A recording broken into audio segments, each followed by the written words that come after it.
Alrighty, I fixed that with solder instead of that stupid design with the block in there. This was actually broken in half. I don't know if you guys are going to see that. I was going to buy a new battery, but then I had the brilliant idea. Now, I didn't have tin solder, which is what I was hoping to get, but you guys can see there, I soldered the crap out of that and managed to get that full. Then I drilled and tapped it. And in doing so, typically, it always happens. Now I have to find it again. But even when I had all this stuff zip tied, I forgot my ground wire to my winch. But in today's video, this is why I'm doing this. This 24 gauge ground wire that Polaris uses is no more. I keep having issues with these. This one here over and over and over again. One, it's too short. It shorts out right down here. This is where my block is right here. I'll show you guys that in a second. I got some more connections, but I'm going to show you the difference. And I'm going to run a new ground wire, probably a 14 to 16 gauge down here to the battery so that this thing has a proper ground. I need my I want to call that a 25 Torx. Got these ones here, this one, and the other one on the other side, and I'll get this front cover off. T4 T25s out. Go ahead and just give this thing a little snug. There you go. I'm putting everything here. Front trunk, windshield. So, as you guys can see right down here, I've got all my ground wires coming down, and this is where I had them all coming to right here, and I've got that taped up. So what I'm going to do today is, you guys can see here how that one's stretched. Can you see that? I'll focus on it. That one there is all stretched out. I don't like it at all. So what I'm going to do is I'm going to bring all these down here. And what I actually have is called the Pico Piggyback, the 0.25, and their Volkswagen connectors is actually what they're called. But what this allows me to do, I'll show you here. Zoomed in on it. That's a female with two males. So what this allows me to do is I can connect all the wires together. And even with the other female ends, I can just keep building the connections over and over and over again. I just keep stacking them with these. I absolutely love these connectors. You can get these connectors too where it actually just has the male and female, and you just connect your wire down here. I actually do like those ones as well. So it would more or less look like that instead. And you can piggyback off that as well. So I'm probably going to be picking up like a 50 piece of these. I just picked up a 50 piece of these because I seem to go through a whole lot of them. So that's what I have today, and that's what I'm using.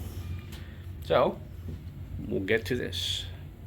I don't typically put these screws back in. I mean, I do have them, but on the newer generation of these bikes, you actually do have these clips right here. So just pull up on that guy right there.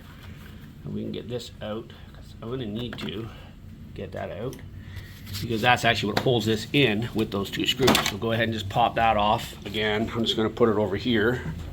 Now, I'd probably make this easier if I actually took this side panel off right here, but I'm not going to. I've got access to this. I'm going to be cutting this the brown wire off, but you guys can see here. Actually, just because that brown wire, give me a second. As I said, I'm replacing this, so I can, if I can get a good grip on that, sorry, if I can get a grip on that, got it, done. So this brown wire right here, I should be able to pull there. Now that's the other thing too, is you guys see that length, and realistically, look at that, from the battery to there. That is not a very long length, and what I found was when I'm turning my wheel this way, it was pulling the crap out of this wire. So I'm going to go ahead, like I said, I want to remove it, and I'm going to be using the sticker gauge. Now you guys can see here what I've done here. What I need to do with these guys here is I need to put a couple of female ends on it. And then this one right here, this is a perfect example of where it is a spade, or that's a connector with the male and female on it. So that's the male, female on it. And then I've got these other ones plugged into it. So again, I'll be piggybacking that one there to the next one, to the next one, to the next one. I'll show you here in a second. So go ahead and cut your wire to length. I've got this connector in here backwards, but that'll work. Just make sure that that separation line there, I don't know if you guys can see that right in the middle, make sure that's pointed downward, so when you put the wire in, it actually crimps it down properly. So again there, you can see the split right there, and then a nice crimp right there. So that's a nice solid crimp. Actually, the only complaint I have about these in particular, and I did buy these ones at Canadian Tire, the Maximum, these are actually great. They're nice and sharp. They do have this lock right here to close these, and the only thing I don't like is these parts right here, right at the end. These actually have really short handles. If you try to overextend, I don't know if you guys can see that, but see where it's bending right there? So the handles don't come out all the way. That's the only thing I don't like about these, is that they've really got short handles. So when you're trying to crimp that down, it takes a lot of effort. But you know what? Either or, it works. So I get another one of these connectors right here. I'll plug that one into this and plug that one into there. So that's kind of how it's going to look. Under up here, where is it? Now see, I hide it so well. All my positive wires anyways that come up, where are they? Hold on a second. So you can see here how it worked there for the power wires. I've got all my power wires linked through here, everything from my yellow wire, which is actually the high beam power, but all of these here. And I'm actually gonna retape this. I didn't realize that tape was coming off. So I'll retape my positive one, and it's kind of tight in there, but that's probably why I had it tucked down as low as I did. And the real nice thing is with this LED upgrade, you don't have this big bulge coming into the display, so it's actually just flat straight down. So that actually gives you way more room, for all your wiring. So again, the only thing I've got to do now actually is this male end right here. This male end right here is the one that I'm actually going to connect the battery ground to.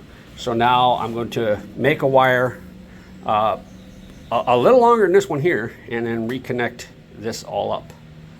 So I just cut and made this one here. This one here is probably going to be about 10 inches or so longer than that one.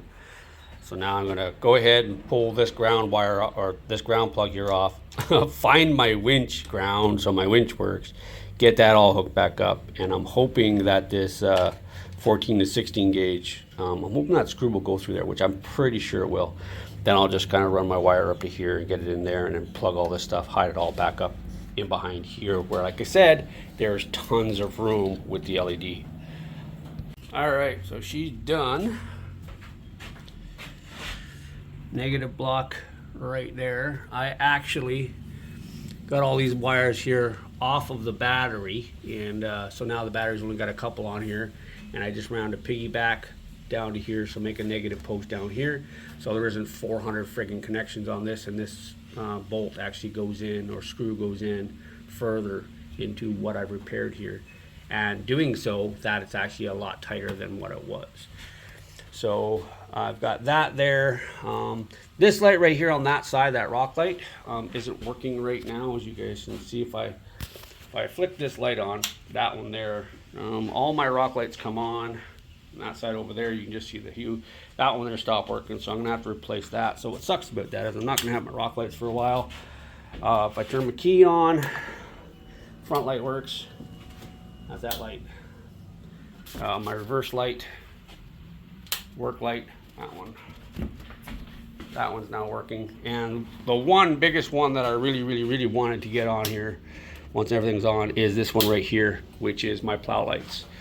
So I finally have my plow lights on, and if you guys watched my video before where my intro was actually these lights flashing,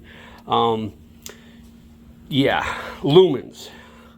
Last year, I just got to say this real quick. Last year, not a single person used my code Seagull 2023. Now it's Seagull 2024, all lowercase. For all your plow lights, rock lights, I'm actually going to be ordering a new set of rock lights. I think from Lumens, to be honest with you. They're a little bit more pricey, but I do know I've had my bike for 4 years now, and I think within the first year I had these guys on it, and the LED lights that I have in my Interceptor over there, and then I put the other lights in, the HID lights in there. I put those in. They work great, And so honestly, if you guys don't buy lumens, you're probably doing it wrong. I just got to say that. But like I said, if you guys use go to lumens.com, lumens HPL, lumens HID, and get all your lights. The rest of my lights here are LED, so I'm not sweating them. And of course, my power steering light's going to come on. Turn that off. Got to reset my clock because I had the negative off. But that's her. Got rid of that little tiny brown wire. And if I actually had the brown wire to kind of keep with the theme for Polaris, but pretty much everybody else knows that typically black is going to be your ground. Household, it might be black in the house, but on vehicles, black or brown will be your negative. And in this case here, I've switched it out to black. I think it's still brown to the back, but I'm not doing that. What I was worried about is what's fixed now. If you guys found this video helpful, give it a thumbs up, leave a comment to do all that fine stuff. You guys know what to do. Help get me to 1,000 subscribers. I'd greatly appreciate that. Honestly, I would. It'd mean a lot to me, to be honest with you. With that being said, subscribe, like, share, leave a comment, and I'll catch you guys in the next one. Stuck around, Polaris quality. I did a video a little while ago about the wrinkles going away. You don't want that.